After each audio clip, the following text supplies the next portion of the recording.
டிட்வா புயல் எதிரொலியாக தஞ்சாவூரில் 35 பேரை கொண்ட NDRF குழு களமிறக்கப்பட்டிருக்கிறது. இது தொடர்பான கூடுதல் விவரங்களோடு இணைகிறார் எமது செய்தியாளர் ராஜா.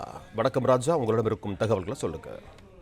வணக்கம். அதாவது டிட்வா புயல் நாளை கரையை கடக்கும் என வானிலை ஆய்வு மையம் அறிவித்துள்ள நிலையில் தஞ்சை மாவட்டத்தில் மிக கனமழைக்கான ஆரஞ்சு அலர்ட் விடுக்கப்பட்டுள்ளது. இதைத் தொடர்ந்து தஞ்சை மாவட்டத்தை பொறுத்தவரைக்கும் இரவு முதல் தற்போது வரை தொடர்ந்து மழை பெய்து வருகிறது. இதனுடைய முன்னெச்சரிக்கை நடவடிக்கை அனைத்தையும் மாவட்ட நிர்வாகம் மேற்கொண்டுள்ளது. குறிப்பாக தஞ்சை மாவட்டத்தை பொறுத்த வரைக்கும் ஒரத்தநாடு, பட்டுக்கோட்டை, பேராவூரணி ஆகிய அந்த 3 தாலுகாக்கள் மிகவும் பாதிக்கப்படும், அதாவது மழை மற்றும் புயலால் பாதிக்கப்படும் பகுதிகளாக கண்டறியப்பட்டுள்ளது. அதே போல 24, அதாவது அதிராம்பட்டினம், மல்லிப்பட்டினம், சேதுபாவசத்திரம் அந்த பகுதியை சுற்றி உள்ள 24 கடற்கரை கிராமங்கள் மிகவும் பாதிக்கப்படும் பகுதிகளாக கண்டறியப்பட்டு மக்கள் பாதுகாப்பாக தங்க வைப்பதற்காக 14 முகாம்கள் அந்த பகுதியில் அமைக்கப்பட்டிருக்கிறது. அது ஒவ்வொரு முகாமிலும் சுமார் ஒரு 800 பேர் தங்கக்கூடிய அளவிற்கு வசதிகள் செய்யப்பட்டிருக்கிறது.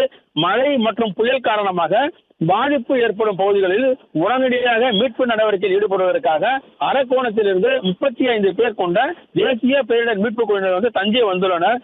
தஞ்சை தமிழ் பல்கலைக்கழகத்தில் அவர் முகாமிட்டிருக்கிறார்கள். மாவட்ட ஆட்சியருடைய அறிவுறுத்தல் படி எந்தெந்த பகுதிகள் பாதிப்பு ஏற்பட்டாலும் சரி, அதாவது பாதிப்பு ஏற்பட்டவுடன் அவர் அந்த பகுதியில் சென்று மீட்பு நடவடிக்கையில் ஈடுபட தயாராக உள்ளனர். குறிப்பாக குடியிருப்பு பகுதிகளில் வெள்ள நீர் சூழ்ந்து மக்களை அந்த பகுதியில் மீட்டு கொண்டு வருவதற்காக ஃபைபர் படகுகள், மிகப்பெரிய அளவிலான ஃபைபர் படகுகள் எடுத்து வந்திருக்கிறார்கள்.